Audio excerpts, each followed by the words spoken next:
اللہم صلی علی محمد وآل محمد وعجل فرجهم اجمعین۔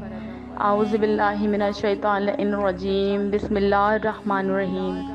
تمام سے تمام تر حمد و ثنا ہے اس خدا وحدہ لا شریک کے لیے کہ جو کل کائنات کا مالک ہے، رازق ہے، رب دو جہاں ہے۔ وہ مالک کون و مکان کہ جس نے ہمیں بے شمار لاتعداد نعمتیں عطا کی ہیں، کہ جس کی نعمت کا شکر ادا کرنے بیٹھیں زندگی تمام ہو جائے شکر ادا نہیں کر سکتے۔ کہ وہ پاک پروردگار عالم کہ جس نے ہمیں در آل محمد سے وابستہ کر دیا ہے۔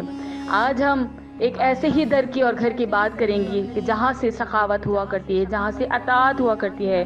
امام علی رضا علیہ السلام کی ولادت 11 ذی القعدہ کو ہوئی۔ امام علی رضا علیہ السلام سے منسوب کہ ایک عورت امام علی رضا علیہ السلام کی خدمت میں آئی اور کہنے لگی، یا امام، میرے گھر میں ہر کوئی مجھ سے بدسلوکی سے بات کرتا ہے، حتیٰ کہ میرا خاوند بھی مجھ سے بدسلوکی سے پیش آتا ہے۔ امام علی رضا علیہ السلام فرماتے ہیں، مغرب اور عشاء کے درمیانی وقت میں تم یا رحیمو یا کریمو یا معزو کا ورد کیا کرو کہ پروردگار عالم تمہارے گھر میں سکون برسائے گا۔ اللہم صلی علی محمد وآل محمد وعجل فرجهم